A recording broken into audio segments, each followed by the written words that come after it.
Hello. Good evening. It's now Mambo, Hamamukta, Nona Kurumzari. I see reasoning Nicoina talk to Ja SSC GD 2025 key reasoning Jaina talk to any. Sigi class a Saipung Tarukana Tagido, Soibanica, Puntron Haide Dum Tawani. Koigi Noina SSC GD reasoning, maths, English, Loina complete Oina GS, Loina Kanging Kangdabo Leragadi, Loina full course, Tona Widonta, Sigi YouTube channel, Dida, like and subscribe to you. The Gonoigi Imanimanable Lergatuko, Noina, Shi Honaga, the Imanable Lergazu Makokagi Adi Kangdaba Amakong label, the Gihona Takpa channel with Dinico, the CJ share to bio, Moiduzam Kanaganico, the CJ, Tigi. Monday, Tuesday, Wednesday, I see just on top of some the Ulagahana.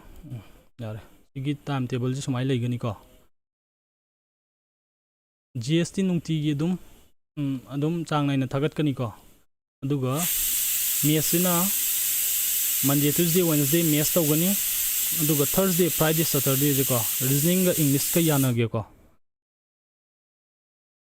Thursday, Friday, Saturday, reasoning English Kayanagani, Adu Karamana Cam Tochiki, have the Aquamiam Kana, women to in a Dum Tochiko, give feedback to them Tagi. I don't know. I conjure the tower, tardy time, Tabu. Takam, I have Jorico, Midang Kojo Sagadum Kam. Right, oh. Conjure the shing that I go sing. And the target Sumana Legani, I am Kozoagiko in the talk to reasoning English Katakani. Do reasoning English Kajaina Thursday, Friday, Saturday, talk Habanico. Ado Sida reasoning the Yamna talking I delete. And reasoning English Kajayanage.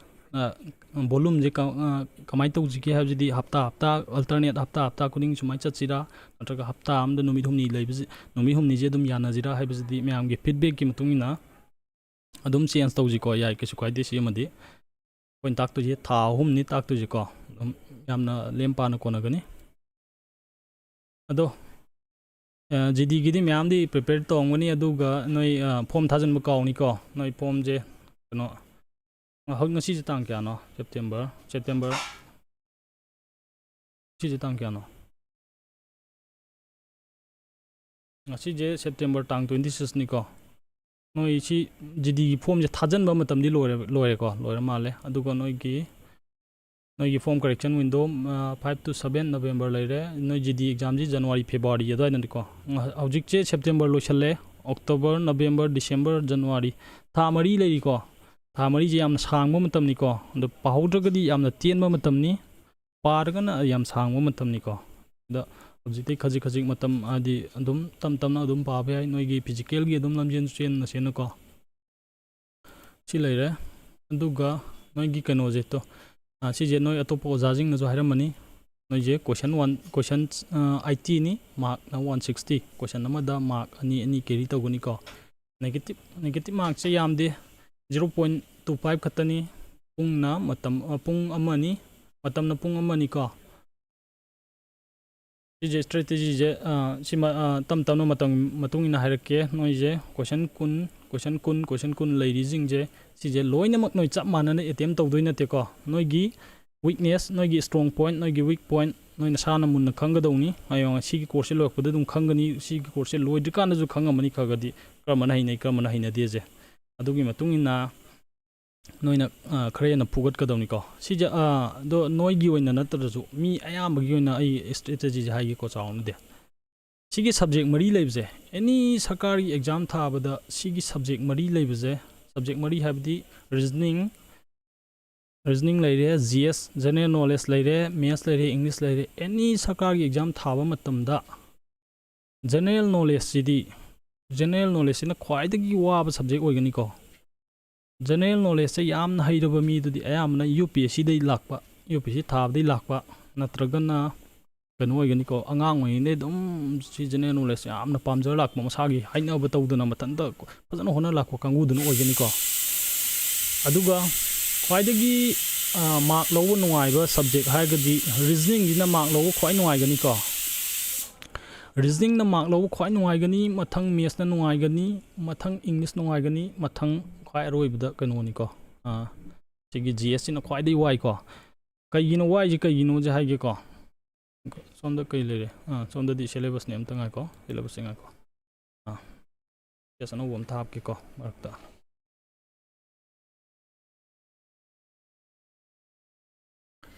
aina pai doi pen je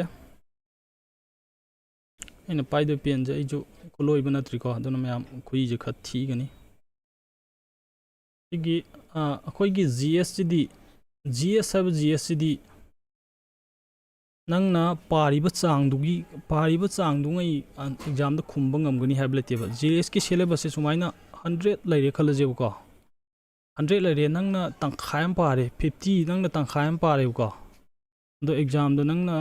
gs ki question lakpagi tangkhayam khumna tangkhayam phadi 50% je khumba ngam doi na teba ko khumba ngam moi ko nangna 80% hadi nangna sida 100 laibji da nangna 80 para bokta exam da 50% khumba ngam moi khamba nadaw yaragadi khumgani yadragadi khumoi ko dona gs haibji 100% gs haibji 100% haninga ju leite ko gs di syllabus yamna dynamic current affairs pu loiba naibra ne natra dumaina gs ki di yamna syllabus se sawi ado sida nangna 100% oiramna perfect oiramna khangdringai gs ti phajana tawunga moi ko adu ne aini ngasai haije sarkar gi exam any exam da sigi syllabus mari gs nan 1 laire number 2 da maths laire number 2 da maths laire number 3 da reasoning laire number 4 da english laire sigi mari jida khwaidagi mark lawba nuai tabuji reasoning na oigani mi loinamok sije yamana thadokna gani ko khwaidagi mark lawba nuai buje sigi kare sigi reasoning ni oigani ko mathangda maths na oigani maths se noina haite haiba yaomba yayu ko adu maths ki yam nuai je kaino hai kanda noi gi gd gi maths yamna diluba nate ko yamna lude harga ju ta ichini naw jing khangdaba yaomba yai adu dum honamina ji ko noi gi adum khangnaba honagani akhona ju khangnaba takani ko ado reasoning na ma khoi lobu nuai mathang na maths na nuai ko ade english yamna english na mi je khara hainadaba kha pole ko english ju takpe yam waba subject ni kaino hai kanda angang oingedagi noi marakta dum english ling na lakpa yaomba yai ado moi kangu di english se dum makong basic ama angang de khalling kangu di english kan nuai gani ko aina ru kem tawdana ko adubu english se hojik khar son ma kangu jidi english si kitang wa gani kaino hai kanda english ki vocabulary hebje vocabulary haiba je sije loiba nai deba pithibida khwaidagi dynamic oiba haibadi ahongba naiba haibani ko khwaidagi ahongba naiba subject loan je english ne ko noina dum khangam ni english haiba jedi atopa loan gi lonya loina ma english ta oi ko adun english di matam gi matungina hojik dum change tori noina adi laidana social media da thengnaba noina ason western long gi media social media yamna content yamna consume torgadi noina dum khangam gani ko hojik matam gi slang anoba mayam adi noina khangdaba londa poda mayam hojik matam gi mayam sinarmani ko matam gi matungina english di yam toina change taweba aduna english ki vocabulary di loiba naide aduna english phanayam khangaba mi ma bo 20 mark je 100% attempt tawngam gani haibu ya de ko yam khangaba mi ma je mana exam tara rak thabada mapal lakti 20 question 20 ma attempt tawngam ba yaiba amadi daw ya da ba yaiba ani rak daw ya da ba yaiba ko adi vocabulary arubam hangpada ma khumngam da ba yaiba aduna english ju 100% haiba leite adu khwaidai laiba reasoning ju 100% haiba leite ko reasoning in 100% haiba leite je kaino hai kanda ai har ke example am pirake ko reasoning da horen noina analogy gumbada hadi number mayam gi relation putho hadi si ga number amaga relation laire du si gi number ji relation laire adu di si gi number ji ga laiba relation laiba number ama du putho kamaina laino putho ga hai kanjida yumje nangna daw ya ga di numitu ta ga di ta ne ba ta ga di nang pung am khalaju ta royo ko aduna subject khudingmakki margin of error laigani ko maths ta junang na noma daw su ayaroi da question aruba ma hangakpa matamda nang adum upai lete habadi adi akoi je last adi kaino ni ko aduga inga chi kanom hayuge no myam yamuna taw ko si poche exam je akoi gi ego gi nate ko exam je the question loina khangba ngam je akoi thong nate ko exam je pass to je akoi thong ni ko exam je pass taruga thabak changba je akoi thong ne ko adu no gi exam je ai na si exam je thawai di kamai thani ha kanda honabadi loina mo honagani ko adubu aigi oinadi sigi reasoning gi da khwaidagi wan thomgani mathang english thomgani maths thomgani si ahum ji da thomna wonagani ko si ahum ji thomna wonagani si ahum ji thomna wonagani haina aina ngasai gi margin of error khar lai habdo maths ta question kun ni ko reasoning da question kun ni english ta question kun ni gse purap thadok khar je ngak ko noida yamna respectable loiba post ama CISF phangna wonabdo mark chamani Makchama pangno honab the question yang khai ATM tawdu ni ko question yang khai ATM tawnu si question pu le da ai ona di ngasai gi aina habdo always question kunji da nang nongmadi nang gi daw le taw numit am gi ju pa ga dawni question ani modi daw le roi na khan ga dawni ngamgra ga di phare ko du ngam da bai ju khan ga dawni ko ngamgra ga di na ga ga re question ani si ahum je question ani ni khado ko di question yang khai mari ni ko in taw ngam do ja siam kanone adubu sina aigini ko ado noi markta adi maths ka solam ba english ka solam ba english di chang chat khaga sona gani ko mi jingja khaga sona bani english ta yamna khaga sona bani aduna sije adum aigyo ne di singa ji adum chauk ngam gani ba aduna aidi gs thadu ju ba aduna noi mi khuding makki aka kum laigani mi khuding ki ngamba daba laigani adu mitung na loi mien ga dawni ko question yang khai tawngam no hoda ga ni exam di da ko question yang khai tawngam ga di no yam save for de noi na pa mi thok che loi phange do question yang khai tawngam no hoda no kana gum mam di no ji si gi english se question tara den tawngam da bai ko question tara den tawngam ngamdre ado se ani jim na try ban tawre try ban ani kuntra taruk plus tara ni fu taruk yang khai yo no hoda da question mari je nang na GS te tawwe ab GS honara ga khamba question mari ya je kana gu mam di GS to question tara ga tawngam be ko question 30 tawngam be ko sidi daw do le ain pari je loina minimum gi ni ko no yi comment khar je pa ge ko ke le genge comfortable with the sound ji comfortable with the ji kamai taw no ante yenge ko ja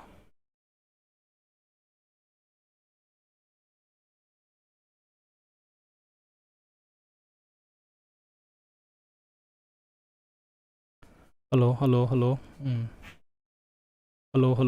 kasu som da di kasu taw di leite da som da di som gi side di kasu taw de ai ju khonjen je khar sieng na ngang na bo hona ge ko khonjen je khar sieng na ngang no hona ge mayam ju dum hadi kasu taw de hai ba ju dum yauri sound je ai di kasu taw da bra di khali ko doi targadi aina hoje hai gido koino sini aina si haije kharaje aduna mi khudimaki hadi noi khudimak chap manaroi nasana hadi nasagi weakness strong point munna khangadawni adugi mitungin honagadawni aduga sida weakness haina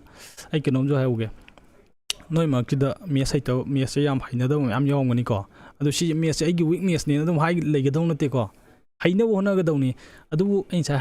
aina haijing sai reasoning ga maths ka jidi hona ba thokani ba haitabdo haigane ba ko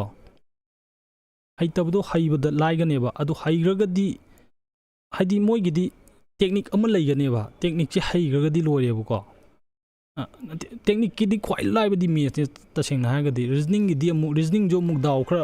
khra sangi reasoning jo technique ta khwai chale jidi maths ni hadi tamba loiba nai ba je ko aduna noina maths haina di na yam kana khanjan ganu maths si yaringai di maths si haina na bona gadawni adubu aina ngasai haining je noina subject mari haina ba matamda khwaidagi tawba nungai do ji maths ne ba maths ka reasoning ga je ko ꯑꯗꯨꯗꯨꯅ ꯃꯦꯁ ꯍꯩꯅꯗꯤ ꯍꯥꯏꯕ ꯃꯤꯗꯣ ꯍꯩꯅꯅꯕ ꯍꯣꯠꯅꯧꯖꯣ ꯍꯩꯅꯅꯕ ꯍꯣꯠꯅꯁꯤꯀꯣ ꯍꯩꯅꯅꯕꯒꯤꯗꯃꯛꯇ ꯌꯥꯝ ꯐꯖꯅ ꯇꯥꯛꯀꯅꯤ ꯁꯤꯗ ꯍꯥꯏꯗꯤ ꯅꯣꯏ ground zero ꯂꯦꯚꯦꯜꯗꯩ ꯑꯗꯨꯝ ꯇꯥꯛꯏꯕ ꯉꯥꯛꯇꯅꯤꯀꯣ ꯁꯤꯗ ꯑꯗꯨꯗꯨꯅ ꯍꯥꯏꯗꯤ ꯖꯤ ꯌꯥꯝ ꯍꯩꯅꯕ ꯃꯤꯗꯣ ꯅꯣꯏ ꯖꯤ ꯍꯩꯅꯩ ꯑꯩ ꯖꯤ ꯈꯔ ꯍꯩꯅꯖꯩ ꯒꯥꯅ ꯈꯟꯕ ꯃꯤꯗꯣ ꯖꯤ ꯑꯗꯨꯝ ꯂꯣꯡꯕ ꯌꯥꯏꯕ ꯅꯣꯏ ꯍꯩꯅꯅ ꯀꯣꯏꯁꯟ 3ꯗꯩ ꯍꯦꯟꯅ ꯑꯦꯇꯦꯝ ꯇꯧ ꯉꯝꯗꯕ ꯌꯥꯏꯕ 4ꯗꯩ ꯍꯦꯟꯅ ꯑꯦꯇꯦꯝ ꯇꯧ ꯉꯝꯗꯕ ꯌꯥꯏꯕ ꯅꯣꯏ ꯖꯤ ꯈꯪꯕ 5ꯗꯩ ꯍꯦꯟꯅ ꯉꯝꯗꯕ ꯌꯥꯏ 2ꯗꯩ ꯍꯦꯟꯅ ꯉꯝꯗꯕ ꯌꯥꯏꯕ ꯑꯍꯥꯟꯕꯗ ꯊꯛꯀꯠꯈꯤꯕ ꯌꯥꯏꯕꯀꯣ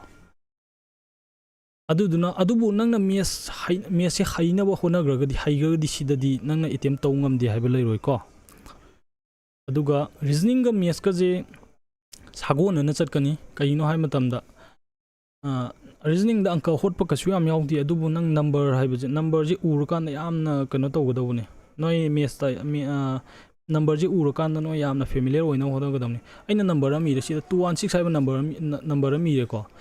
216 ꯍꯥꯏꯅ ꯏꯔꯤꯕ ꯅꯝꯕꯔꯁꯤ ꯏꯆꯝ ꯆꯝꯕ ꯅꯝꯕꯔ ꯅꯠꯇꯦ ꯅꯣꯏ ꯃꯤꯠꯇ 216 ꯍꯥꯏꯕꯁꯦ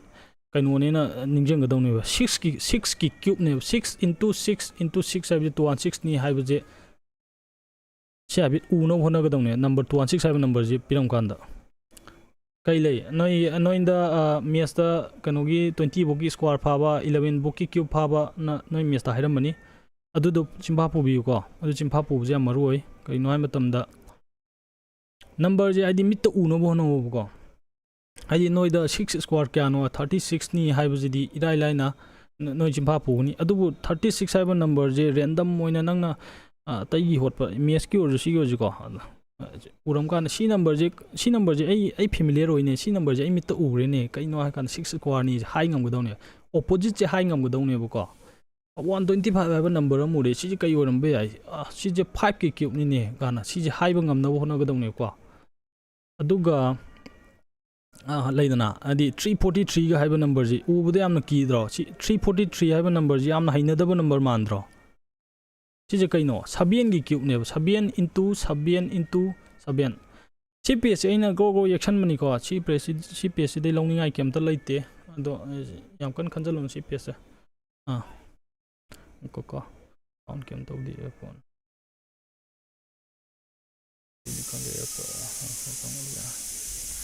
ꯑꯁꯥꯝ ꯔꯥꯏꯐꯜꯒꯤꯗꯤ ꯅꯣꯏꯗꯤ ꯑꯗꯨꯝ ꯃꯥꯔꯛ 100 ꯀꯣꯏꯁꯟ ꯍꯥꯏꯗꯤ ꯃꯥꯔꯛ 100 ꯌꯧꯗ꯭ꯔꯁꯨ ꯌꯥꯔꯝꯅꯤꯀꯣ ꯈꯔ ꯍꯟꯊꯔꯁꯨ ꯌꯥꯔꯝꯅꯤ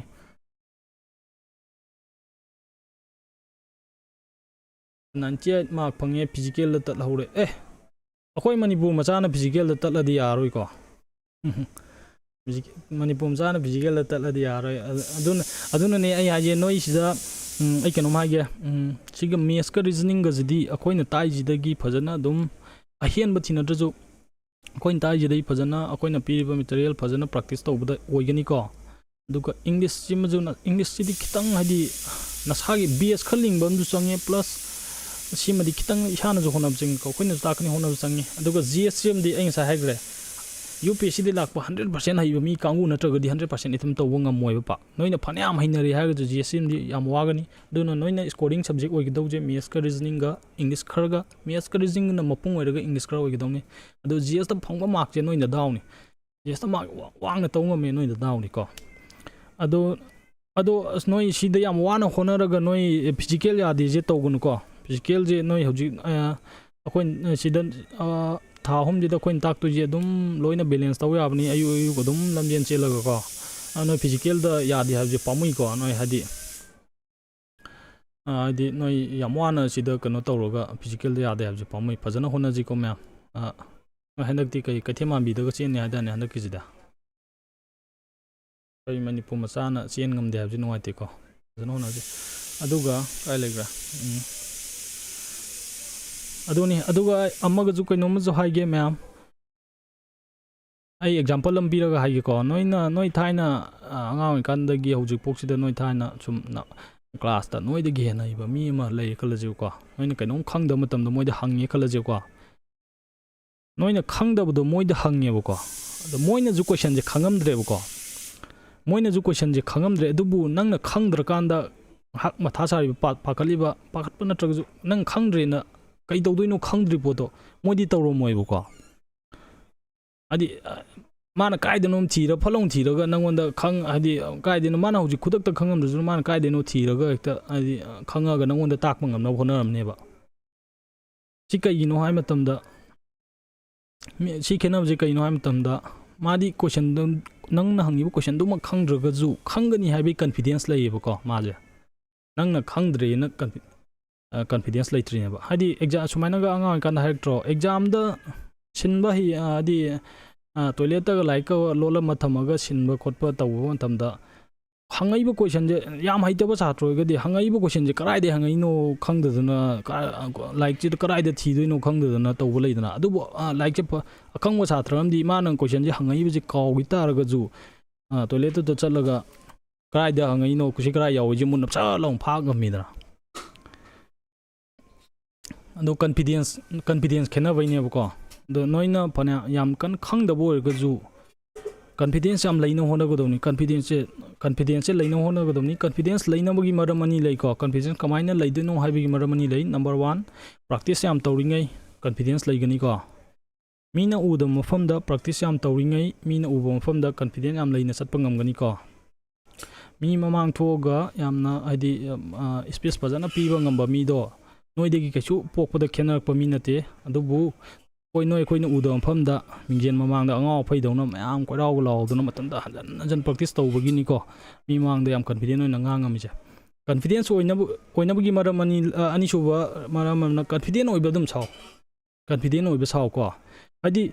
ꯌꯥꯝꯅ ꯑꯩꯈꯣꯏꯗ ꯌꯥꯝꯅ ꯁꯤꯗ ꯑꯩꯈꯣꯏ ꯃꯔꯛꯇ ꯌꯥꯝꯅ ꯊꯣꯛꯄ ꯄ꯭ꯔꯣꯕ꯭ꯂꯦꯝ ꯑꯃ ꯂꯩꯌꯦꯕꯀꯣ ꯑꯦꯛꯖꯥꯝ ꯃꯅꯨꯡꯁꯤꯗ ꯅꯣꯏꯅꯗꯤ ꯈꯪꯉꯒ ꯂꯥꯛꯑꯒ ꯑꯦꯛꯖꯥꯝꯒꯤ ꯐ꯭ꯔꯥꯏꯠ ꯍꯥꯏꯇꯥꯔꯦ ꯑꯦꯛꯖꯥꯝꯁꯤꯗ ꯄꯥꯈꯠꯄꯒꯤꯀꯣ ꯑꯦꯛꯖꯥꯝꯗ ꯄꯥꯈꯠꯄꯒꯤ ꯅꯣꯏꯅ ꯈꯪꯉꯒ ꯂꯥꯛꯄꯗ ꯇꯧ ꯉꯝꯗꯕꯁꯤ ꯌꯥꯝꯅ ꯆꯥꯎꯕ ꯄ꯭ꯔꯣꯕ꯭ꯂꯦꯝ ꯑꯃꯅꯤꯀꯣ ꯃꯤ ꯃꯌꯥꯝ ꯊꯣꯛꯅꯕ ꯇꯁꯦꯡꯅ ꯈꯪꯗ꯭ꯔꯒ ꯇꯧꯗꯕꯁꯤꯗꯤ ꯐꯩꯌꯦꯕꯀꯣ ꯍꯥꯏꯗꯤ ꯈꯪꯗꯕꯩꯅꯦꯕ ꯃꯔꯝ ꯐꯖꯕ ꯃꯔꯝ ꯑꯃ ꯂꯩꯔꯤꯕꯀꯣ ꯅꯣꯏ ꯍꯜꯂꯒ ꯈꯔ ꯍꯦꯟꯅ ꯈꯪꯉ ꯍꯣꯠꯅꯔꯀꯥꯟꯗ ꯇꯧꯕ ꯉꯝꯕ ꯌꯥꯏꯑꯕꯀꯣ ꯑꯗꯨꯕꯨ ꯑꯦꯛꯖꯥꯝꯒꯤ ꯄꯥꯈꯠꯄꯁꯤꯗꯤ ꯁꯤꯁꯦ ꯇꯧꯗꯅ ꯍꯣꯠꯅꯒꯗꯕꯅꯤꯀꯣ ꯌꯥꯔꯤꯉꯩ ꯀꯣꯏꯁꯟ ꯑꯃ ꯎꯕ ꯃꯇꯝꯗ ꯋꯤꯠ ꯑꯣꯄꯟ ꯃꯥꯏꯟ ꯑꯦꯄ꯭ꯔꯣꯆ ꯇꯧꯀꯣ ꯀꯣꯏꯁꯟꯁꯦ ꯈꯪꯗꯧ ꯃꯥꯟꯗꯦ ꯈꯣꯠꯇꯧ ꯃꯥꯟꯗꯦ ꯀꯌꯥꯝ ꯀꯟꯅ ꯈꯟꯖꯜꯂꯨꯅꯨ ꯐꯖꯅ ꯍꯥꯏꯗꯤ ꯀꯟꯐꯤꯗꯦꯟ ꯂꯩꯅ ꯑꯦꯄ꯭ꯔꯣꯆ ꯇꯧꯒꯗꯕꯅꯤ ꯀꯣꯏꯁꯟꯁꯦꯀꯣ ꯑꯌꯥꯝꯕꯅ ꯅꯣꯏꯅ ꯍꯣꯜ ꯁꯤꯂꯦꯕꯁꯁꯤꯒꯤ 70% ꯈꯪꯉꯦꯕꯀꯣ 70% ꯈꯪꯉ ꯆꯠꯂꯦꯕꯀꯣ GDꯒꯤ ꯁꯤꯂꯦꯕꯁꯁꯦ ꯑꯦꯛꯖꯥꯝꯗ ꯅꯪꯅ 70% ꯑꯗꯨꯝ ꯄ꯭ꯔꯣꯗ꯭ꯌꯨꯁ ꯇꯧ ꯉꯝꯃꯗꯤ ꯌꯥꯝꯐꯔꯦ ꯑꯗꯨ ꯅꯠꯇ꯭ꯔꯒꯁꯨ 65-66% ꯄ꯭ꯔꯣꯗ꯭ꯌꯨꯁ ꯇꯧ ꯉꯝꯒꯗꯧꯅꯦꯕ ꯑꯗꯨꯕꯨ ꯅꯪꯅ 70% ꯈꯪꯉꯒ ꯆꯠꯂꯦ ꯑꯗꯨꯕꯨ ꯑꯦꯛꯖꯥꯝ ꯄ꯭ꯔꯥꯏꯠ ꯀꯤꯃꯟꯕꯗꯒꯤ ꯅꯪꯅ 50% ꯈꯛꯇꯪ ꯅꯠꯇ꯭ꯔꯒ 40% ꯈꯛꯇꯪ ꯄ꯭ꯔꯣꯗ꯭ꯌꯨꯁ ꯇꯧ ꯉꯝ ꯇꯥꯔꯒꯗꯤ ꯅꯣꯏ ꯌꯥꯝꯅ ꯀꯩꯅꯣꯅꯦꯕꯀꯣ ꯍꯥꯏꯗꯤ ꯁꯤ ꯌꯥꯝꯅ ꯐꯠꯇꯦ ꯍꯥꯏꯇꯥꯔꯦ ꯁꯤ ꯇꯧꯗꯅꯕ ꯍꯣꯠꯅꯒꯗꯕꯅꯤ ꯍꯣꯠꯅꯅꯕꯒꯤ ꯃꯔꯝ ꯑꯅꯤꯁꯦ ꯑꯩ ꯉꯁꯥꯏ ꯍꯥꯏꯈ꯭ꯔꯦ ꯑꯃꯅ ꯍꯥꯏꯗꯤ ꯍꯣꯠꯅꯕꯒꯤ ꯁꯣꯔꯠꯀꯠ ꯂꯩꯇꯦ ꯅꯝꯕꯔ 1 ꯑꯃꯅ ꯍꯥꯏꯗꯤ ꯑꯗꯨꯅ ꯌꯥꯝ ꯇꯣꯏꯅ ꯈꯔ ꯄ꯭ꯔꯥꯛꯇꯤꯁ ꯇꯧꯒꯗꯧꯅꯤ ꯅꯝꯕꯔ 2 ꯍꯥꯏꯗꯤ ꯅꯣꯏ ꯅꯁꯥꯒꯤ ꯑꯣꯏꯕ ꯃꯌꯥꯝ ꯑꯃ ꯃꯦꯗꯤꯇꯦꯁꯟ ꯇꯧꯕꯅꯤ ꯈꯪꯗꯦ ꯁꯣꯔ ꯁꯥꯟꯅꯕꯅꯤ ꯈꯪꯗꯦ ꯀꯩꯅꯤ ꯈꯪꯗꯦ ꯃꯌꯥꯝ ꯇꯧꯗꯅ ꯈꯣꯠꯇꯅ ꯀꯥꯝ ꯑꯣꯏꯅꯕ ꯍꯣꯠꯅꯕ ꯇꯥꯔꯦꯀꯣ ꯑꯦꯛꯖꯥꯝ ꯍꯥꯏꯗꯤ ꯅꯣꯏꯒꯤ ꯑꯣꯏꯕ ꯌꯨꯅꯤꯛ ꯑꯣꯏꯕ ꯅꯁꯥꯒꯤ ꯑꯣꯏꯕ ꯇꯦꯛꯅꯤꯛ ꯃꯌꯥꯝ ꯄꯨꯊꯣꯛ ꯇꯥꯔꯦ ꯀꯅꯥꯒꯨꯝꯕ ꯑꯃꯅꯗꯤ ꯑꯦꯛꯖꯥꯝ ꯆꯠꯂꯝꯗꯥꯏ ꯐꯝꯕꯁꯤꯗ ꯀꯩꯅꯣ ꯇꯧꯕ ꯌꯥꯎꯏ ꯊꯥꯏꯅ ꯉꯁꯥꯏ ꯄꯥꯈꯤꯕ ꯐꯣꯔꯃꯨꯂꯥ ꯃꯌꯥꯝ ꯅꯤꯡꯁꯤꯡꯕ ꯈꯣꯠꯆꯤꯟꯕ ꯇꯧꯕ ꯃꯤ ꯌꯥꯎꯏ ꯑꯗꯨꯒ ꯀꯅꯥꯒꯨꯝꯕ ꯑꯃꯗꯤ ꯑꯦꯛꯖꯥꯝꯗꯨꯒꯤ ꯀꯩꯝ ꯈꯟꯗꯕꯤ ꯀꯥꯎꯊꯣꯛꯑꯒ ꯉꯥꯏꯍꯥꯛꯇꯪ ꯀꯣꯛꯁꯦ ꯁꯥꯟꯇꯤ ꯂꯩꯅ ꯍꯥꯏꯗꯤ ꯌꯥꯝ ꯅꯨꯡꯉꯥꯏꯕ ꯋꯥꯈꯜ ꯑꯃ ꯈꯜꯂꯒ ꯂꯩꯗꯅ ꯍꯥꯏꯗꯤ ꯑꯩꯅ ꯍꯌꯦꯡꯋꯥꯏ ꯑꯣꯏꯅꯤꯡꯕ ꯀꯩꯅꯣꯒꯤ ꯃꯇꯥꯡꯗ ꯃꯪꯕꯅꯤ ꯈꯪꯗꯦ ꯉꯥꯏꯍꯥꯛꯇꯪ ꯅꯠꯇ꯭ꯔꯒꯅ ꯂꯩꯗꯅ ꯑꯩꯅ ꯊꯧꯅꯤꯡꯕ ꯀꯥꯔ ꯑꯃ ꯂꯩꯗꯅ ꯁꯤꯒꯨꯝꯕ ꯃꯌꯥꯝ ꯑꯃ ꯈꯜꯂꯒ ꯑꯩꯅ ꯆꯠꯅꯤꯡꯕ ꯐꯖꯕ ꯃꯐꯝꯒꯤ ꯋꯥꯈꯜ ꯉꯥꯏꯍꯥꯛꯇꯪ ꯑꯆꯤꯛꯄ ꯁꯤꯅꯔꯤꯒꯨꯝꯕ ꯑꯃ ꯅꯤꯡꯁꯤꯡꯕꯅꯤ ꯈꯪꯗꯦ ꯁꯨꯃꯥꯏꯅ ꯇꯧꯕ ꯅꯣꯏꯒꯤ ꯃꯦꯊꯠ ꯃꯌꯥꯝ ꯂꯩꯈ꯭ꯔꯦ ꯑꯗꯨꯕꯨ ꯅꯣꯏꯅ ꯈꯪꯕ ꯆꯥꯡꯁꯤ ꯃꯩꯗꯤ ꯑꯦꯛꯖꯥꯝꯗ ꯄ꯭ꯔꯣꯗ꯭ꯌꯨꯁ ꯇꯧꯅꯕ ꯍꯣꯠꯅꯒꯗꯧꯅꯤꯀꯣ ꯁꯤ ꯂꯩꯔꯦ ꯌꯥꯔꯦ ꯉꯁꯥꯏꯒꯤ ꯍꯥꯏꯗꯤ ꯃꯌꯥꯝ ꯍꯥꯏꯔꯦ ꯑꯗꯣ ꯍꯧꯖꯤꯛ ꯁꯤꯂꯦꯕꯁꯇ ꯂꯥꯛꯅꯕ ꯇꯧꯁꯤꯀꯣ ꯑꯩꯈꯣꯏꯒꯤ GDꯒꯤ ꯁꯤꯂꯦꯕꯁꯁꯦ ꯀꯩꯀꯩꯅꯣ ꯔꯤꯖꯅꯤꯡꯒꯤ ꯁꯤꯂꯦꯕꯁꯁꯦ ꯀꯩꯀꯩꯅꯣ ꯌꯦꯡꯁꯤꯀꯣ ꯃꯌꯥꯝ ꯔꯤꯖꯅꯤꯡꯒꯤ ꯁꯤꯂꯦꯕꯁ ꯁꯦꯠꯇꯣ ꯁꯤ ꯍꯥꯏꯐꯦꯠ ꯌꯦꯡꯉꯨꯀꯣ ꯃꯌꯥꯝ ꯅꯝꯕꯔ 1ꯗ ꯑꯦꯔꯥꯎꯟ 20ꯅꯤꯀꯣ ꯂꯩꯁꯦ ꯁꯤ ꯑꯦꯔꯥꯎꯟ 20ꯁꯤꯗ ꯑꯔꯣꯏꯕꯒꯤ ꯀ꯭ꯂꯣꯛ ꯑꯦꯟ ꯀꯦꯂꯦꯟꯗꯔꯁꯦ ꯅꯣꯏ ꯍꯪꯕ ꯌꯥꯝ ꯊꯦꯡꯅꯗꯦ ꯍꯥꯏꯗꯤ ꯀ꯭ꯂꯣꯛ ꯑꯦꯟ ꯀꯦꯂꯦꯟꯗꯔꯁꯦ ꯈꯤꯇꯪ ꯂꯨꯏꯀꯣ ꯍꯪꯕ ꯊꯦꯡꯅꯗꯦ ꯑꯗꯣ ꯑꯩ ꯁꯤꯁꯦ ꯄꯥꯏꯖꯔꯣꯏꯁꯤꯔꯥꯁꯦ ꯅꯣꯏ ꯃꯌꯥꯝꯒ ꯇꯥꯟꯅꯈꯤꯁꯤꯀꯣ ꯍꯥꯏꯗꯤ ꯇꯥꯛꯎꯔ ꯇꯥꯛꯀꯅꯨꯔꯁꯦ ꯈꯤꯇꯪꯗꯤ ꯂꯨꯏ ꯁꯤꯁꯦꯀꯣ ꯑꯗꯣ ꯈꯤꯇꯪ ꯂꯨꯏꯗꯤ ꯃꯌꯥꯝꯁꯤꯒ ꯌꯦꯡꯅꯕꯗ ꯍꯥꯏꯕꯅꯤꯀோ ꯑꯗꯣ ꯈꯪꯈ꯭ꯔꯒꯗꯤ ꯂꯣꯏꯔꯦ ꯑꯗꯨꯕꯨ ꯈꯤꯇꯪꯗꯤ ꯂꯨꯏ ꯁꯤꯁꯦ ꯀꯣꯟꯅ ꯄꯥꯏꯁꯤꯀꯣ ꯑꯗꯨꯒ ꯁꯤ ꯃꯔꯛꯁꯤꯗ ꯀ꯭ꯂꯥꯁꯤꯐꯤꯀꯦꯁꯟ ꯍꯥꯏꯗꯤ ꯑꯣꯠ ꯋꯥꯟ ꯑꯥꯎꯠ ꯍꯥꯏꯕꯁꯤꯗꯤ ꯍꯥꯏꯗꯤ ꯁꯤꯁꯦ ꯅꯝꯕꯔꯗ ꯂꯩꯈ꯭ꯔꯦ ꯂꯦꯇꯔꯗ ꯂꯩꯈ꯭ꯔꯦ ꯋꯥꯔꯗꯇ ꯂꯩꯔꯦ ꯁꯤꯁꯦ ꯀꯩꯀꯩ ꯍꯥꯏꯗꯤ ꯁꯤꯗ ꯅꯝꯕꯔ 3 ꯄꯤꯔꯦꯀꯣ ꯑꯩ ꯀꯩꯅꯣꯝ ꯇꯧꯒꯦ ꯅꯝꯕꯔ 3 ꯄꯤꯔꯦ 12 हाइबम लेरे 24 हाइबम लेरे अमना केले 30 हाइबम लेरे अमना 37 हाइब ए कई नहीं तौरे 30 गा 7 हाइबम लेरे को सिदा odd one out odd one पुथो हाइ तागदी कइना आई जे कलर जो चेंज तौरे ने कलर जम तो थोकी यार यारबा इजा यार सिजे odd one out पुथो हाइ तागदी सिजे हाबि यम कांदा नंबर होम जिलो इवन नोइद्रो 2 ने यन बेद्रो इवन नोइ बा हाबि 2 ने यन बो याबा हाबि को नोइ सिदा आई जे आई ngasi तौदुजे कइनो मा लोइना ताकबा होबो नति को ngasi जे ओरिएंटेशन क्लास ने कइनो कइनो मयाम खंगनबिदंता क्लास ने आई सी जिंगजे क्वेश्चन यारिङै खगा हादि सी जिंगि मरि लेनो क्वेश्चन म तौरमना होनगे को हादि पोचे कइनो खंगनबिदंता को ngasi asi पोचे कमाइन तौदुइनो हाइबजे ज्ञान ताद्रजु याइ को कइनो दो उलमबै वानि सी क्वेश्चन मखल जिंगजे अदो ngasi तौरि सिजे सियो इराइ लाइ पोनि को सी अदुम नोइ उबदे चाउन खंगनी सिदि ओड नि अतै जिन इवन नि नत्रजु अतै सिजे अदुम अतै 6 नि यन बे आई सिजे अदुम इवन होलमजे को सिजे 37 gi मोता आई जे सिजे यन जि नबजे कितम खलोइदे 37 gi मोता सिजे 34 होलमजे को इवन लोय ओरे को अदुबु अतै जिदि यो 6 na divide तव याद्रा 6 na divide तव 2 6 na divide तव 4 6 na divide तव 5 इदि यादे को अदो सिगुम टाइप की क्वेश्चन जिंगे सिगुम टाइप सिदि अइना सुमाइ तवगदौनी हायरगा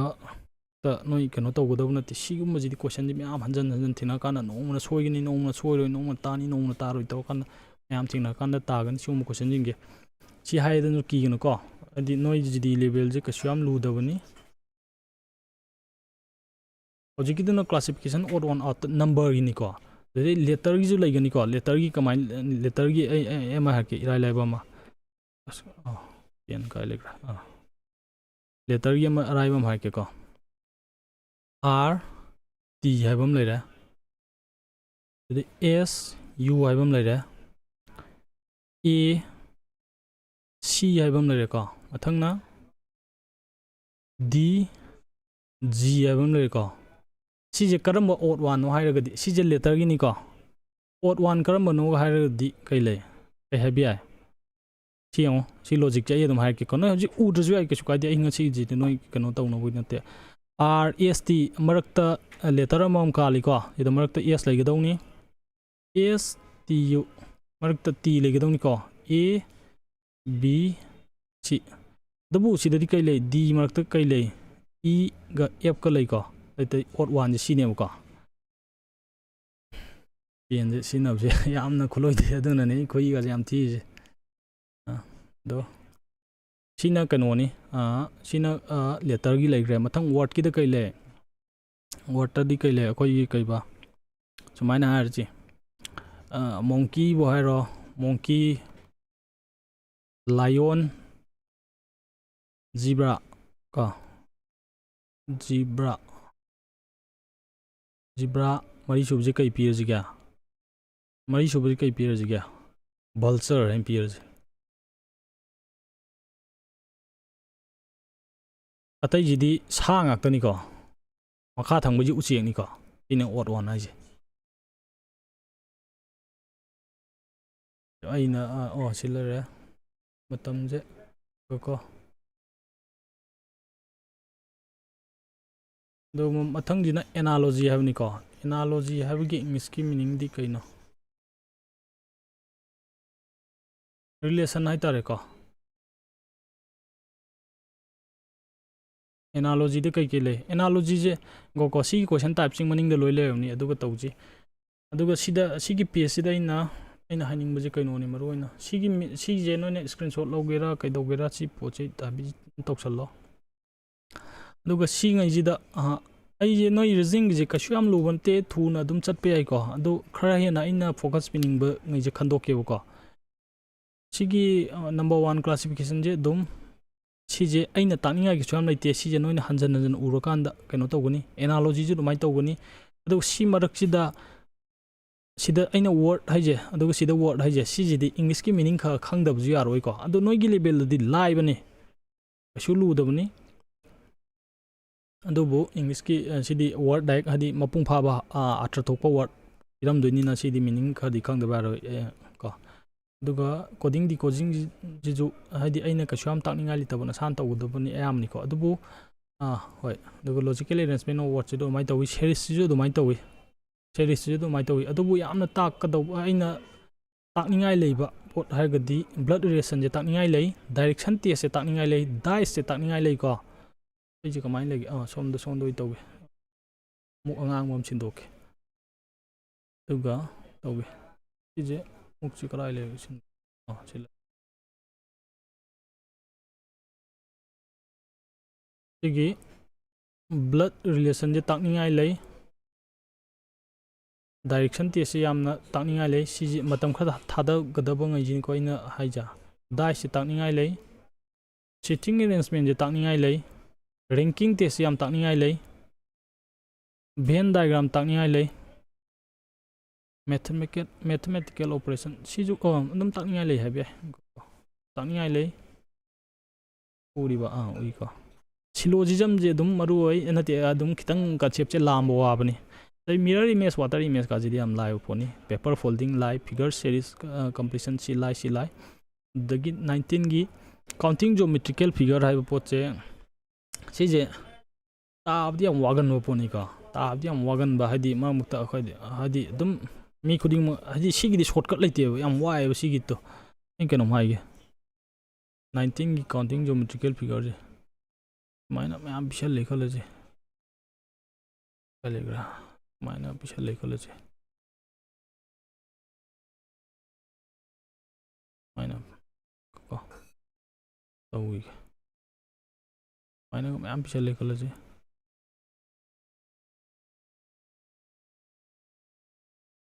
सिगुम्बा हदि सुमाइना हदि खल्लु न गो बिशल को याय को हदि सी में आम दि ट्रायंगल मसिंग थियो को हाय ने को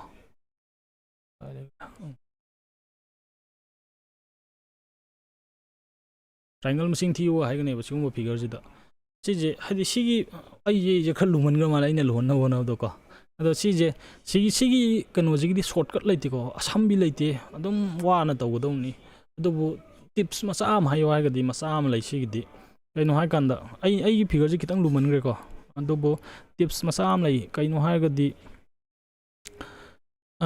the blood relation jini yam lu du ji haibam yauri ko st unofficial jina do si je yam lu gadau na te ko blood relation je yam lu gadau na te yam lu ningai odi adu mayam na ngau ding ngau le du si lu ningai odi ko am chamna aina sa haib do question khuting ma open mind ga loina na approach to gadau ni question khuting ma hana lui na kanjan ba yadi ko do sigum sigi question je aina sa 19 gi counting geometrical figure haib ji lui haibana te ko ngau gali habani question je aduga siji gidi shortcut leite habani adubu tip ama hai wa hai gadi anoina count to matamda sigi figure kitang du man ai horen question sigi yawm bai ko adu doin tawroge adu doin ullage aina haning tip je do chi hojinga kitang gidi siji kaw thokra ji ko aduga ai haning ji sini ko chi 6 taina 13 book chi kyana ahum mapan nipan je di kitang kano aina takninga yam lai ko da 1 day 5 pok ja 1 day 5 pok che dum kitang lu hadi 6 taina 13 bu chi takninga di yam lai ko si haigraga di si di noi dum thoma ngam gane ko dego 1 day 5 pok chini aina ngasai dum hobda hagina question kun da aina question kun je dum mapalak tararak thabada nipalak mapalak di question kun mak taw ngam bayai adubu amu aniti daw ya roina daw ya ro du kaino ha 1 day 5 pukta leiba sigi kano ja sije noi na daw ya don noi phanam haiba mi ma ju na daw ya don noi tadi taroi bi sije nong hadi chappa legine ba thaina ngaw kan da di like 11 12 ta kano ga taw tro kai ba question je kok se aru ki kok se question aru bam hang tore habi kok se ready to wa ki khan khal lei kana raibam oilem be raib du udna taw ya do mi ozana du har kan o du we ga haib do dui ta to no sab ki dum sab ki ne ba 1 day 5 pok se 1 day 5 pok se tak ngai ki swam leite yamna practice to go do ni si practice to na bugi basic noina kano yam khanggadawni khanggadawba khar lei ko 1 dai 5 pok sigi number 1 khangdoji kaino ha kanda noigi square cube singdo ko square cube singdo khar khangu si khar khangu number jing yamna familiar oina bono adu ai sai opposite ta ju khangu ha gibdo 36 hai number ji ur kan 6 ki square ni ji khangno bona gadam ni 6 square kya no ha 36 ni hai ba khatanati 36 hai number ji ur kan 6 square ni khanggadam ni 196 ji u matam da 14 ki square ni khanggadam ni ko mara chumra 289 hai number ji u matam da 17 ki square ni khanggadam ni si opposite ji ju ha familiar oina bono ko 1 ai amka na haige 1 dai 5 pok che takninga yamna leite yamna practice tawgadawni adubu adum si je adum exam da taw ngamdaba yai lai taw ngamdaba yai ko noma sab ki matamda adu si ngai ji gi khangnawgi basic ti number 1 da square cube sing khangba ko aduga number 2 da kai lei number 2 da haga di akoi gi alphabet ka number ga gi relation do akoina a daina z pu i matamda a jina 1 ni b jina 2 ni c jina 3 ni haraga x jina 24 ni y na 25 ni z na 26 ni sigi like ko d na 4 ni e na 5 ni sigi jingje sawna even noina hayang exam chatla kan do hadi di exam hodri kan ngak si chro le thok pe ko na kan da thuna wi dong ta adai mu c plus aduga kaino hai matam da si jo mu khang dong ne to z na 1 ni y na 2 ni x na 3 ni hadi reverse ko maning mamang halak puje sigi number je hadi noi haji khangwam je jimbapu hai banati aina haje noi si je ngamagadi noi je boy hangbam da itho ko e na 26 pok like ko si basic amani khangba lai hadi hayeng wai si gi question ne 1 dai 5 pok ji da khaga no heng wa chop to kan da maroina 1 dai 5 pok nati maroina question number 3 gi nati chapter number 3 coding um da si jam chang kani ko heng wa ko comment amani yenge kai le je na wada sani ko moi coaching chatpa mi na di hena nungai bani ko adu gi level le di hujina di khawang khale adubu ene sa haigib do akhangba mi amdi moina khangda pot ju dum confident leina khangni na dum tawbudo nawada sani ki angang moi satra jingjina ko hojiki reasoning je moi da tamak pa reasoning na teba hojiki reasoning je kha level wang khaleba moi da hojik sigi sakagi thabak tha da mi anda si je ut kanda khangda bo yai ba adu moi di ki roi ba wakhanda ai taw ngamni hana ai hojik khangdra ju ai phalona paraga na tra kana nom ta halaga khangba ngamni haibagi confidence to laigani ba confidence ni ko number 1 si punsi yaw si pusin ba yaw bo si pusin ba haibje ngasai aina kanu hagi du gira exam ho dukan kha iyo habi do gira adu nate che pusin ba di laidana di noina kanu extra paper dong na yela kanda adi noi gi rough paper dong na yela kan iyo kholo habni ko chiting nung ting adu mai wari nate mirror water image ki di arrive tip ama haige hai ko nang ai haji ga mana brion ko ai jo ma har ke sing mirror water image dum noina exam matam da mirror image hanga kan ai mirror image question ama yawgim ka adu dum tawje mirror image hanga kan da kaino je noi gi rough paper du da pn je khar question da hangi boto muk khar namjal laga khar pn je khar namjal laga ko mamita na maning da mamita na ba mamita na khan namjal la ibe ai ko aduga maning nom da gi tap mana poto mirror image ni ko kana gu ma di phalong yeng bu da khangba mi ju lai khangdraga di sigum jini ko de mu adu mu tawning de ha ga tips kum je hadi any letter pm ta di si gum ba pot hadi si gum ba pot chi den distinct oina upang ina mirror image ta sumai dum ta du ni l gum pot sumai ta du ni ko sigum ba keyword amani yang kan da en ga hajin kamai ta ne maina ga ta ga da sigum jing yang kan da dum taw be sigum ji tips lay adu ngasai gi da water image gi du na mathang makha on thok da ba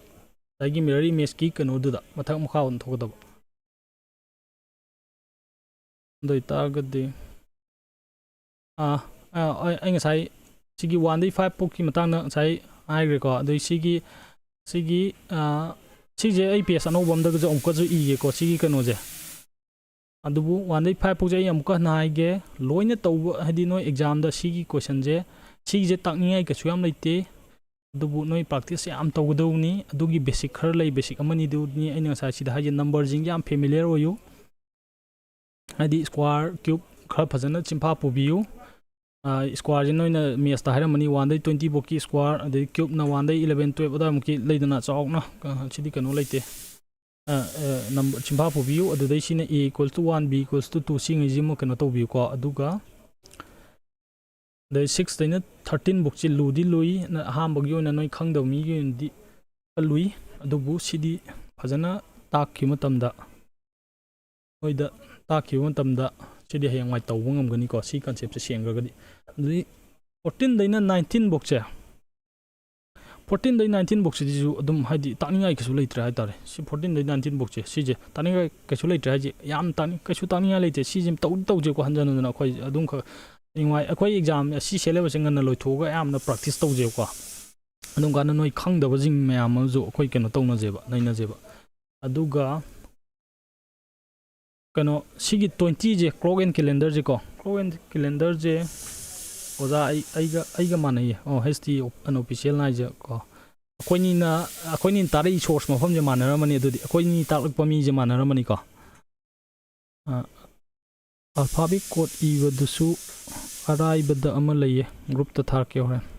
ya tharo ko kaide myam hadi khang da jidi loinamak sidi ego amta leina baya de ko loinamak khang da jidi loina mi punamak share to mina gadawni mi punamak khoigi emj aina mingondagi question yamna hot haiba jinti ko noina mock test ka tharaga noi mesen hoi mesen leidana ai singai phangami kai yamna singai tawna nati ko chana ishaga compete tawduji aiga ishaga tang compete tawgadawni ko nang asi numidang horen loirak pajida ngarang dagi ngasi bokta nang knowledge kyam tanba ngame ngarang dagi ngasi bokta nang nasaji kyam improve tawri haibajin nangi always nangi kan oigidawni ko nangi number 1 priority oigidawni ko duda nangji improve taw ngame hai targadi nang numit positive oirawni taw ngamdre hairagadi nangje numit ama manghalawni haiba ya adoni miga compare tawba yade ko miga compare tawidawni miga compare tawje awabagi adi nungairoi maram na ngaktoy no sai 20 clock and calendar je clock and calendar je poll tawom kai le clock and calendar je poll amta tawge ko adum taksira tawjira jira taksira tawjira haibagi poll amta tawge ko ate takti takani adu tar poll ko clock and calendars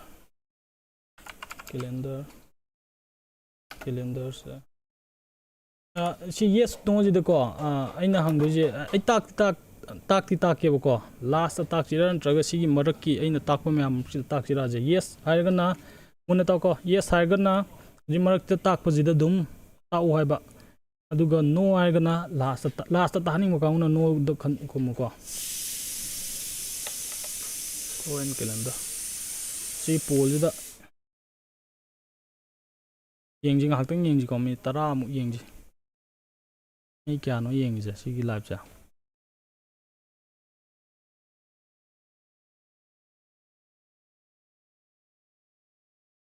coin calendar ji khitang hadi kana tawe da dum takpe doi tardi sini ko ngasai na hai je blood sigi 6 daina 13 book che concept chi khitang adum lui adubu si je haigragadi noi exam da si adum thoma ngamgani ko da noi syllogism ga je hengwai khitang warakani ko ado adum ngamna hona ji kasu kaide adubu aina amuka jawage 1 dai 5 book chi lai ji lai adubu noi ta da bu numit am di ta gra roi noi hadi dona yam kan khanjang gano 1 dai 5 book lakpo question je aduna ne ai exam gi technique hage exam da noi hadi question kan thok pa hi gadong ni ko question kan thok pa hi na question kun da question tranga cha lo kan thok ka dia roi du question amani phallaw ta roi da ba mani kan thok pa hi gadong ni ko 1 dai 5 book cha maru oina number 3 je number 3 gumba har ke ka hoi 1 2 3 hoi no hoi 1 dei 5 ate 4 gd am lai poni 4 gd ka su leite 4 gd ka su leite 4 gd am lai 4 gd kem ta noina di warning ai su lai leite 4 gd am lai 1 2 3 ga 5 ka je si je 1 2 3 ga 5 ka je ai yam lai hai ba na te takninga yam leite hai bani ko question je myam thingna kan da pattern je yam la kan heba du chi no idum exam da ngamam da ju ai ba no ma aduna 1 2 3 ga 5 ka question lak ko je no heng exam da ko walong ta dra ga di kan thok ka dau ni aduga tai je tau no hona ga dau ni ko tai je tau no hona ga dau ni aduga achi mu han na lak no hona ga dau ni chini no yi exam gi technique hai wa ga di sini aduga kai le kai flow and calendar je no je ai je noi question khar di yeng mani to hang ba thing na di am ko ju yeng ge ko noi na ju thing na ga di haro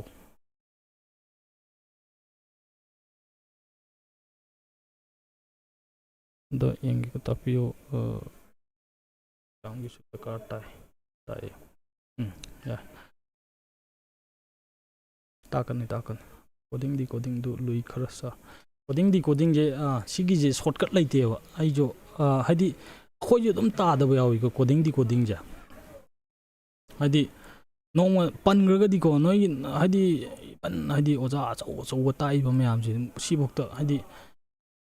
question to lo pisan ka pan ga di mo ji loi pan ga ne ba no mo khama noi ko hadi reasoning gi oja pa in India mayang pa le khala je si mo pan la di no mo di pan ga ne dum si di upai te ba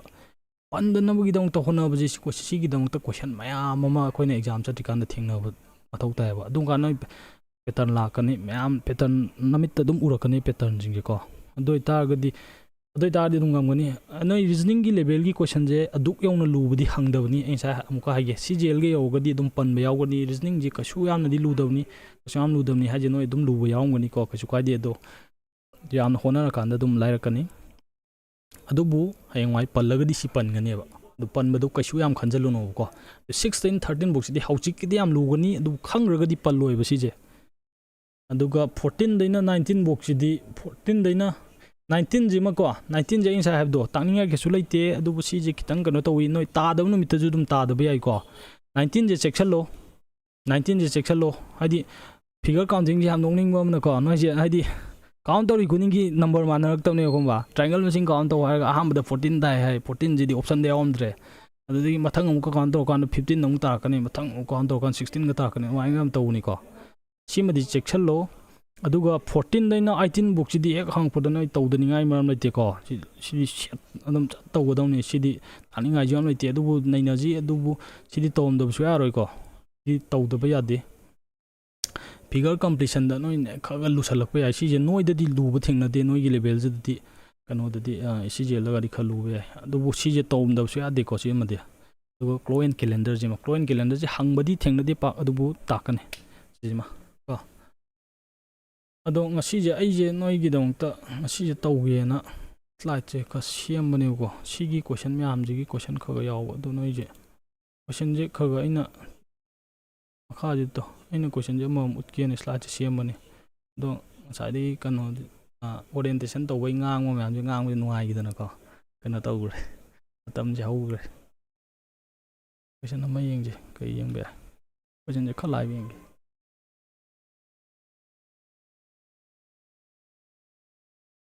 question mari mu hot ke ko question ahu mari yeng ji khar lai bi yeng ge tong nei ji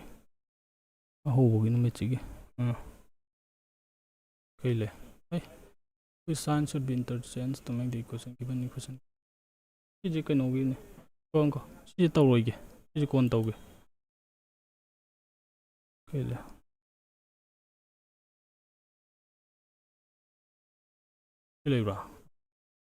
le bra chim to ing ge ka chi question ji to ing ge chi question ja ju noi dong chiang gi nei ji 43 ka ham te ing ge ka chi question ja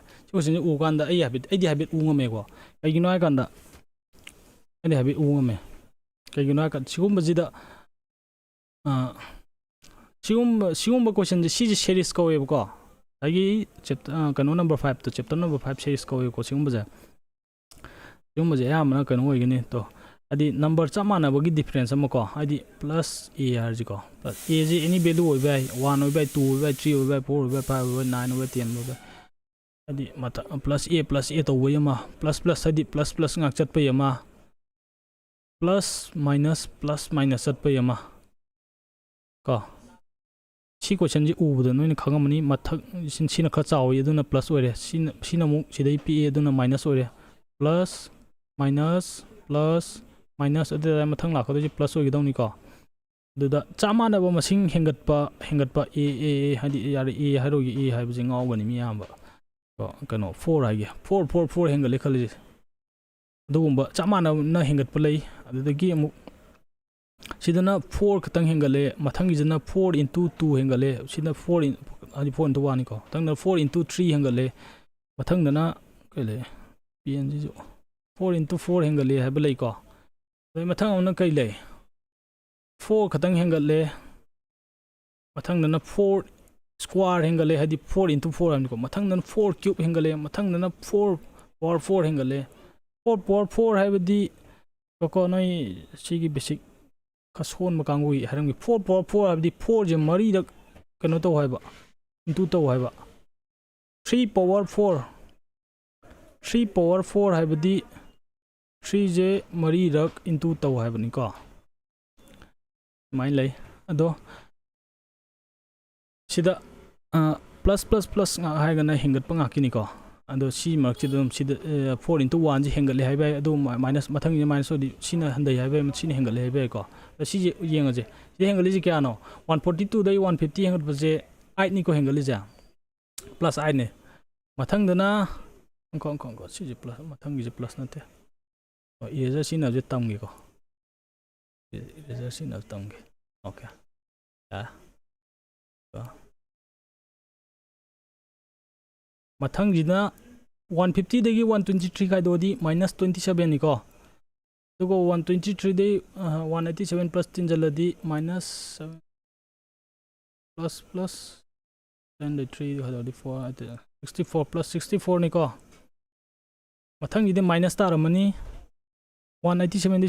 62 kai dodi 5 2 ko 125 mathang di plus to dune ko plus haiga si number je plus to dune ko du 62 da sida sigi sida yaiba sigi plus to dune number jiga 62 jiga tinjan na bajini ko akhoi ta du je kaino yang je si number je idi uba khangeba aina noida square ga cube ka phaw haiba da square ga cube je noina dum hoi boy da ma itho ko square cube je aina haina ju yare ko aina khang na dum google dum thi square gi table dum thi cube gi table dum thi ko ka di ko square gi adi si je id uba khangeba 2 into 2 into 2 je ai ta draw 2 cube ne ba si je 2 cube ne ba ai che si jina 3 cube ne noi sida ko adi noi sida dum si po che ila na u ngamba yamna khangba hiba mi ju layangani ko adu kashu ka di ko adu ai dubu ai hadi noi jida yam khangdaba mi da focus to tak ke ko adi ado noi akhangwa mi di boarding churum be ai dubu hadi kitang khangmin na tare ko ma'am noina hadi sida taiba course gi level dagi hen boy targadi si takuje noina khana da mata mang boy targadi hadi kachu kadi ko hadi no practice to lei dana kotana natra khare hen ba thi ba kachu kadi tubu hadi khara kana to do mi gi ni ko aina sai tai je kana gum ni noi mak to sai kyup ni je phalang u mi yawm be ai ba ko tubu kana gum di urum da be ai ba adu gi dong tani aina sandung ni je ko 4 cube lai ra doga sijina 5 into 125 je 5 into 5 into 5 ne ba aina sai hagre ko 5 cube je 125 ni na khakchim pa pu be mata 125 ji u matam da 5 cube ne je khangwa ne je 2 cube ni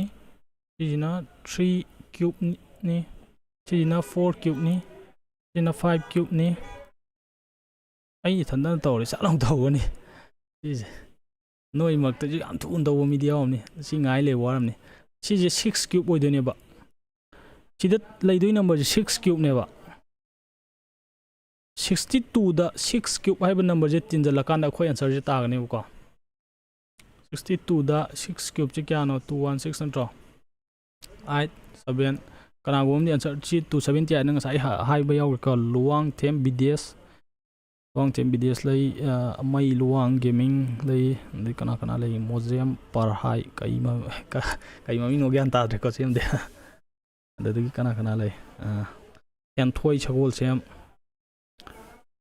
ꯑꯇꯩꯁꯨ ꯂꯣꯏꯅ ꯗꯌꯥꯂꯛꯁꯃꯤ ꯌꯦꯡꯈꯣꯡꯒꯥꯏ three ꯍꯥꯏꯔꯦ ꯑꯗꯨ ꯖꯁꯋꯟꯇ Sharma three ꯂꯣꯏ ꯍꯥꯏꯔꯦ ꯔꯤꯅꯥ ꯁꯅꯁꯝ three ꯍꯥꯏꯔꯦ ꯃꯌꯥꯝ ꯂꯣꯏ ꯍꯥꯏꯅꯔꯦꯀꯣ ꯒꯨꯅꯦꯁꯣꯔ ꯁꯅꯁꯝ ꯁꯤꯅꯤ ꯑꯗꯨꯒ ꯁꯤꯃ ꯂꯩꯔꯦ ꯁꯤꯁꯦ ꯁꯦꯔꯤꯁꯀꯤꯅꯤꯀꯣ ꯁꯤꯁꯦ ꯑꯩꯅ ꯉꯁꯥꯏ ꯍꯥꯏꯕꯗꯣ ꯅꯣꯏ ꯇꯥꯗꯕ ꯅꯨꯃꯤꯠꯇꯗꯤ ꯇꯥꯔꯣꯏꯕ ꯁꯤꯁꯦ ꯑꯩꯒꯤ ꯑꯣꯏꯅꯗꯤ ꯑꯗꯨꯝ ꯂꯥꯏꯔꯞ ꯇꯧꯕꯅꯦꯅ ꯈꯜꯂꯦ ꯀꯣ ꯁꯤ ꯀꯣꯏꯁꯟꯁꯤ ꯀꯩꯅꯣ ꯌꯦꯡꯒꯦ ꯉꯁꯥꯏꯒꯤꯗꯅꯤꯅꯦ ꯑꯗꯨꯗꯩ ꯁꯤ ꯑꯃꯅ ꯀꯩꯅꯣ ꯁꯤꯁꯨ ꯁꯦꯔꯤꯁ ꯃꯈꯜ ꯑꯃꯅꯦꯀꯣ ꯁꯤꯁꯤꯅ ꯀꯩꯅꯣ ꯅꯣꯏ ꯁꯤꯁꯦ ꯃꯨꯟꯅ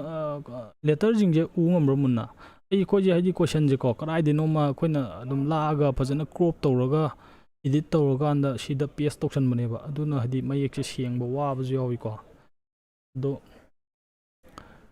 ꯌꯦꯡꯁꯤꯀꯣ ꯁꯤꯁꯦ ꯃꯨꯟꯅ ꯑꯗꯨꯝ ꯎꯕ꯭ꯔꯥ ꯎꯗ꯭ꯔꯒꯗꯤ ꯑꯩ ꯏꯊꯣꯔꯛꯀꯦꯀꯣ ꯍꯥꯏꯕꯤꯔꯛꯑꯣ ꯃꯌꯥꯝ ꯎꯕ꯭ꯔꯥ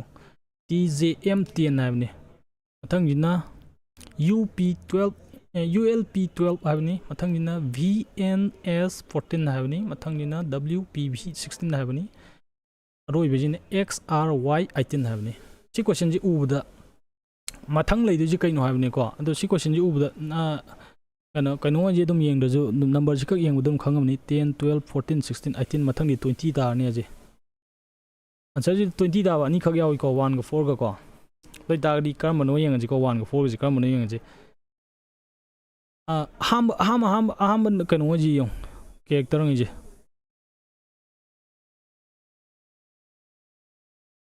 TUVWX ꯂꯩꯀꯣ ꯃꯊꯪꯗꯤ ꯁꯤꯒꯤ ꯀꯦꯔꯦꯛꯇꯔꯁꯦ ꯁꯤꯗ ꯂꯩꯗꯣꯏ ꯀꯦꯔꯦꯛꯇꯔ ꯀꯔꯤꯅꯣ ꯌꯦꯛꯏꯁꯤꯕꯣ ꯕꯦꯛ ꯇꯧꯒꯦ ꯁꯤꯗ ꯂꯩꯗꯣꯏꯁꯦ Y ꯂꯩꯔꯅꯤ ꯃꯅꯤꯡꯗꯅ 20 ꯂꯩꯔꯅꯤ ꯃꯌꯥꯏꯗ ꯅꯝꯕꯔ ꯑꯅꯤꯈꯛ ꯉꯥꯏꯔꯦꯀꯣ ꯑꯅꯤꯁꯨꯕꯉꯩꯁꯦ ꯑꯃꯨꯛ ꯌꯦꯡꯁꯦ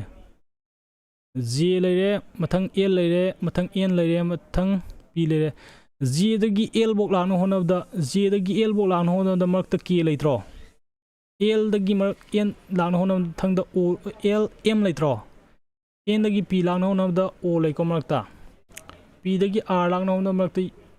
S ꯂꯩꯀꯣ ꯅꯠꯇꯦ Q ꯂꯩꯀꯣ Rꯗꯒꯤ S ꯀꯥꯜꯂꯒ Sꯀꯤ ꯃꯊꯪꯗ ꯂꯩꯕ ꯅꯝꯕꯔꯗꯨ ꯁꯤ ꯂꯩꯒꯅꯦꯕ YT ꯂꯩꯒꯅꯦꯕꯀꯣ YT ꯂꯩꯔꯦ ꯑꯗ YTꯒ 20ꯒ ꯇꯥꯕꯁꯤꯗꯤ ꯁꯤꯅꯤꯀꯣ ꯃꯌꯥꯏꯒꯤꯗꯣ B ꯑꯣꯏꯖꯔꯝꯃꯅꯤ ꯁꯤꯅꯤ ꯄꯨꯡꯁꯨ 3:30ꯗꯤ ꯇꯥꯁꯜꯂꯦ ꯑꯗꯣ ꯀꯩꯅꯣꯅꯤ ꯑꯩꯁꯦ ꯄꯨꯡ ꯑꯃ ꯇꯧꯒꯦ ꯍꯥꯏꯕꯅꯤ ꯑꯗꯣ ꯁꯤꯗ ꯑꯩꯅ ꯁꯤꯗ ꯑꯔꯦꯝꯕꯁꯤꯡꯁꯦ ꯑꯩ ꯍꯌꯦꯡ ꯐꯖꯅ ꯇꯧꯒꯦꯀꯣ ꯁꯤꯁꯤꯡꯁꯦ ꯑꯗꯣ ꯀꯣꯏꯁꯟ ꯑꯃꯒ ꯌꯦꯡꯈꯤꯁꯤꯔꯣ ꯀꯣ ꯉꯁꯥꯏꯒꯤ ꯅꯣꯏꯒꯤ ꯉꯁꯥꯏꯒꯤ ꯃꯤꯔꯔ ꯏꯃꯦꯖꯀꯤꯗꯣ ꯑꯝꯇ ꯀꯣꯏꯁꯟ ꯑꯃ ꯌꯦꯡꯒꯦ ꯃꯤꯔꯔ ꯏꯃꯦꯖ ꯌꯥꯝ ꯂꯥꯏꯅ ꯇꯥꯕꯗꯣ ꯌꯦꯡꯒꯦꯀꯣ ꯃꯤꯔꯔ ꯏꯃꯦꯖꯀꯤ ꯀꯣꯏꯁꯟ ꯑꯃ ꯂꯩꯔꯦ ꯍꯧꯖꯤꯛꯀꯤꯗꯣ ꯒ꯭ꯌꯥꯟ ꯇꯥꯗ꯭ꯔꯁꯨ ꯍꯥꯏꯔꯝꯃꯨꯀꯣ ꯃꯌꯥꯝꯗꯤ ꯂꯣꯏꯅꯗꯤ ꯇꯥꯔꯝꯃꯅꯤꯗꯤ ꯈꯜꯂꯦ ꯍꯧꯖꯤꯛꯀꯤꯗꯣ ꯑꯩꯅ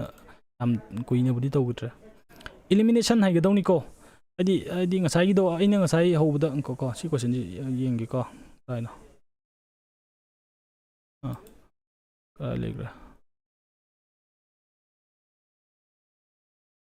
ꯀꯥꯏꯗꯩꯅꯣ ꯑꯩ ꯀꯣꯏꯁꯟꯗꯣ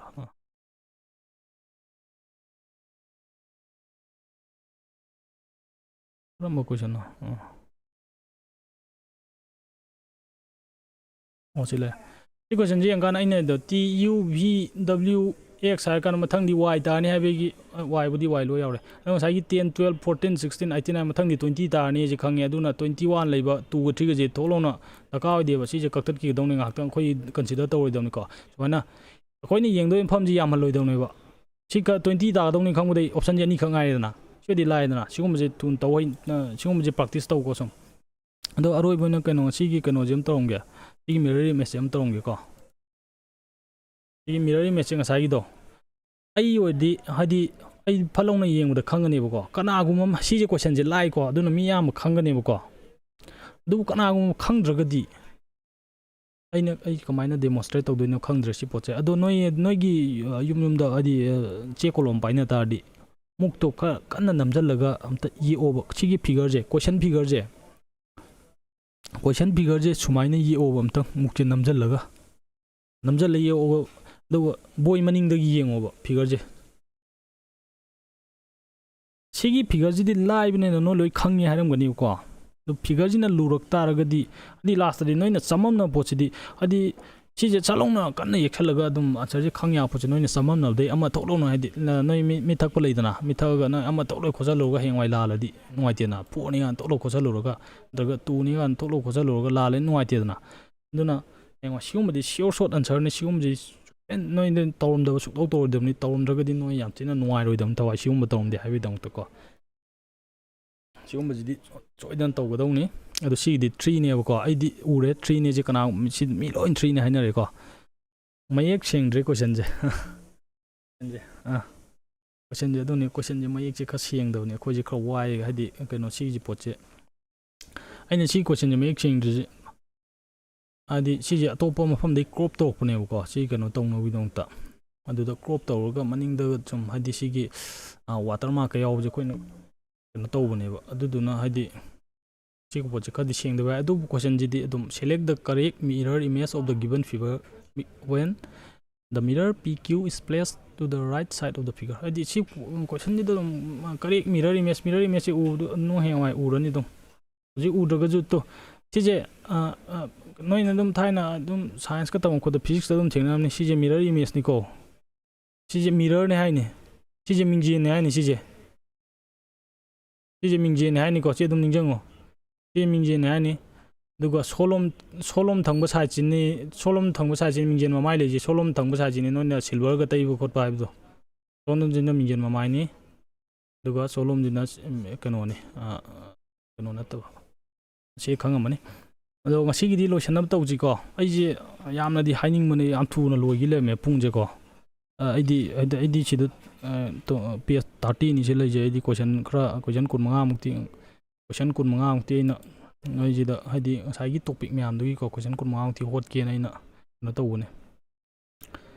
दो मतम याम थुना लोइ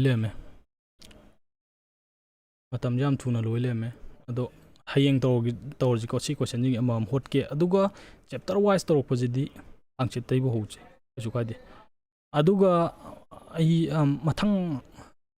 hangchit kumba polam loge noi jadi nate hayeng hangchit pokchida dum haibit dum khana je hadi english ka reasoning ga je kamaini yan jige je ko reasoning jam thuna loina tawjeba yam syllabus ya thuna lo seledana adu akhoi problem hotpado ina focus tawjeba aduga kano tawjeba अदु मतम खंगदब जिंग दो no individually एकदम address तौगे बखगा अंगम मंगै को अदु अदुमाइन तौजे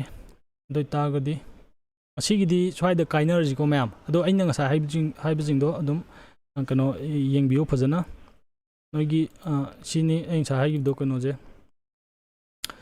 सिगी 1 dai 5 पोक्सिदि 4 जिबदि लाइरे 1 2 3 5 सिदि कनोनी नोइ दुम ताम ngam याई कछु कायदे अदु 6 तैना 13 बुक्सिदि खरलुई अदु सिजे खंगरगदि तादबा यारोय 14 दे 19 बुक्सि याम लाइबोनि सि तादबा सुक यारोय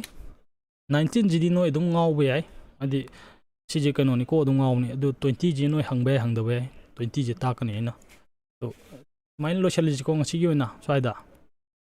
अदु याम नुंगाइरे ma'am good night ngasi ai जो अहाम तौबनि को अदु याम नुंगाइरे मैम गुड नाइट स्वाइदा लोशलगे मैम को